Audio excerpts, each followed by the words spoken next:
This is 5 Star Life Radio on News Talk 95.3 Michiana's News Channel. Now your host, Seth Moss.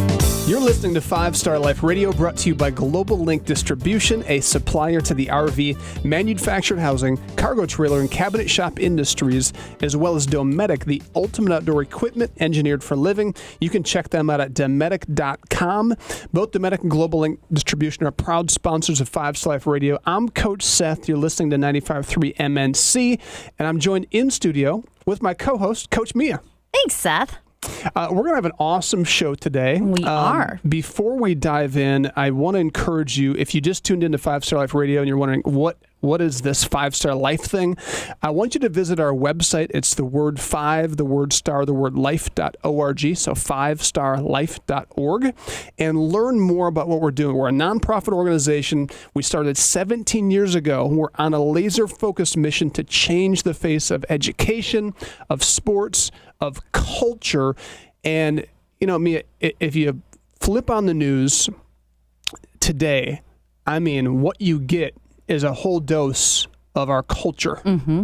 And I think if there's ever been a time people's eyes have been open to, like, holy cow, what 5 Star Life focuses on changing culture by getting to the root cause of culture. When you look at, like, kids and why they succeed or fail. By the way, 17 years ago when we started, we looked at, like, why do kids underperform? Why do they drop out of school? Why do they join gangs? Why do they struggle in the sports field? It all comes back to, according to research, their mindset, their operating system. And so there's, like, for years, there's all kinds of programs that slap Band-Aids. They're Band-Aid issues.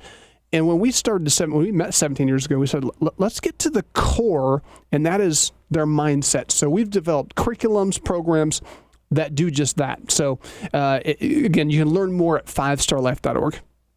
All right. Mia, what do we got today? We got a fun opening segment. We do. We have Bri Larson. Hi, guys. How's it going? Welcome to 5 Star Life Radio, Bri. Bri is one of our newest team members, and she's a Bethel grad, education major. And Bri, talk about how you first learned about 5 Star Life. So I actually learned about 5 Star Life through a friend, and she told me I had to get involved. I had to come get an interview, had to come be a part of the summer. And so I did. I came up to Summit and got to visit Summit, and I knew that 5 Star was definitely something that I wanted to get involved with. All right. So your friend told you about 5 Star Life, said, hey, this is a great opportunity. How did your friend know about 5 Star Life? So she had actually been involved with 5 Star as well. She helped curate the dance program that we have at 5 Star. And so she said, hey, I've been doing some work for this organization, and it's an amazing organization. You definitely need to get involved. Okay. So talk about, you come on board for the summer. What was that role? What was that experience like? So I worked in a lot of different roles, and I think that can be true for a lot of our staff. We're all very flexible. We all have a lot of things on our plates. But what I did was I worked both directly with kids and behind the scenes to help make the summer happen. And boy, what a summer it was.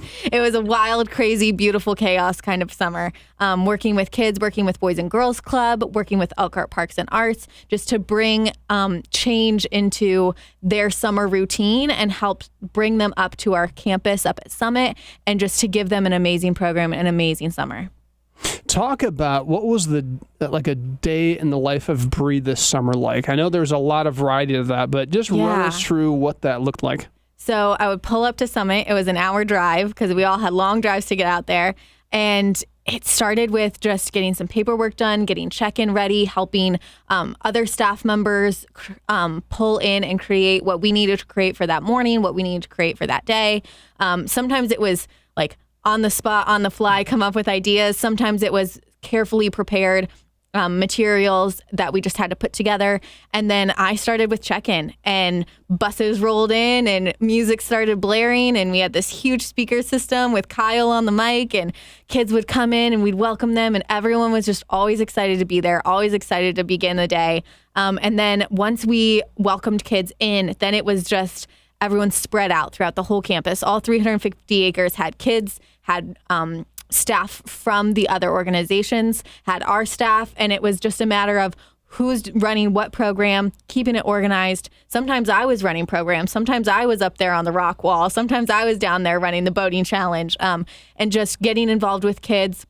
But then also helping facilitate the other team and staff members that came onto our campus. I think that was one really unique thing that we had, was this co-working relationship with other staff. So whether it be Boys and Girls Club or Elkhart Parks and Arts or whoever had come out to our campus that day, we had this working relationship where we got to build relationships with other staff members from other places. And so I wanted to create conversation with that, create community with that. And so that was constantly on my mind. I also often facilitated video curriculum for the younger children. So we had grades K through 12 up on our campus. It was a wide age range. And so we had different people running different video curriculum sessions, and I was one of those people. And so I would create programs through the video curriculum session that helped the K through 5 grades understand and comprehend and process what we were showing them in our video. And sometimes that looked like playing red light, green light to help understand integrity or whatever that may look like. But we had a great time just engaging with these younger little kids. I got all these little buddies, all these little 5-year-old buddies. They would come up, Coach Bri, Coach Bri. I think that was one of my favorite moments was this little girl. I think she was 4. I don't think she was 5 yet. And first day that I met her, she just ran straight into my arms, like through a crowd of like 40 people, just beelined it straight for me. And I got to build all these awesome relationships with these kids and help them grow and help them understand and help them be better people. And so then the day ended with the whole staff would come together and debrief and clean up together. And that was a time where we all got to engage with our day because we hadn't even processed what had happened throughout the day, and we got to process that all together. And that was also really special and really important in creating community within our personal staff. And so then we would clean up, hop in the car, hour drive home, lights out as soon as I got home, go to bed, do it, wake up, do it all over again. So in our drive, you were, oh, that's right, that was when you were living I was living out south of South Bend, Bremen. out in Bremen. Yeah. Yep. Yeah, so it was quite a hike. Dang, did you go 25 miles an hour or what? No. I started driving to school. Okay. So talk about, like you talked about red light, green light. I want you to dive into, say, a video curriculum session. So many people listening, if they've heard our show before, they're becoming familiar that we're more than just reaching middle school students now or high school students, that we're now K through 12. What does that look like when you talk about values and teaching kids about mindset? Red light, green light, tie that in to, like, how do you teach kids integrity? Yeah. So I think there's a better example with one of the days that we had, and it was a more impactful day. So I want to change and give you this example. Awesome. We had a day where we were learning about our emotions and how to let go of them. And so how do you teach a kid, not even like what emotion are you feeling, but how to let go of that? And so when you're 5 years old, 6 years old, and you're feeling really angry or feeling really frustrated, what do you do with that? And so what we were able to do, the activity that we tied in that day was balloons. And kids love balloons. They go wild over them. But to utilize them as a tool to teach them about how to manage their emotions was what we tried to do. And I think we did it really effectively. So what we did was we had these kids draw a picture of yourself feeling a really strong emotion. And so we talked about, sometimes I get really mad when my sister takes my toy, or sometimes I get really upset when my classmate won't share crayons with me, or whatever the case may be. What is their emotion? They draw a picture of how they felt, what that emotion is. And then we balled them up, these little papers, balled them up, and we stuffed them into a balloon. We blew it up with helium, and we gave each kid their own balloon. And I said, hold on to it. Don't let go yet. And so then we lined them all up in our big, giant adventure center. And we told them, okay, now what I want you to do is I want you to take a deep breath. I want you to think of that emotion, allow yourself to feel it for 5 seconds. They felt it for 5 seconds. And then what I want you to do is let go. And then they let go, and all the balloons floated up to the ceiling, and they were able to watch that balloon float away, watch that feeling float away.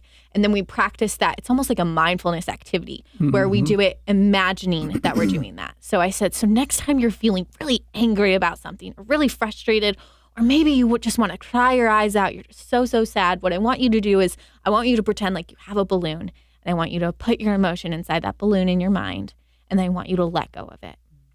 And so then they were able to learn how to manage that emotion themselves, how to understand it's okay that I'm feeling this way. I'm going to let myself feel that for 5 seconds, and then I'm going to let go of it. We need to walk through all the people I see on TV through that exercise, because everybody on TV is beating their chest, going crazy, just going off on people. And it's like, what a simple concept. And I love that. That's a great illustration. But you think about today's culture, if you want to change it, people have to have the tools. Like, they don't know how to handle their emotions. Right. And when it comes to big people, adults, we no longer hold people accountable for how they handle their emotions. Mm-hmm. We've almost given people a pass to, well, that's just how they feel. Mm-hmm. It's like, well, there's an appropriate way to process how you feel and an inappropriate way to process it. And the beautiful thing is, you would say kids can understand that. Yeah, they can. Kids can understand their emotion if we give them the right language and the right tools to do so. And once they understand that emotion, if we give them in the same sense a tool to handle it, then they can totally understand it and they know exactly what to do. But it's just, how do we use our language to bring it down to their level to help them to understand? Awesome. Love it. All right. We are out of time for this segment. We're going to take a quick commercial break and come back with more Bri on 5 Star Life Radio. This is 5 Star Life Radio on News Talk 95.3 Michiana's News Channel, your breaking news and weather station.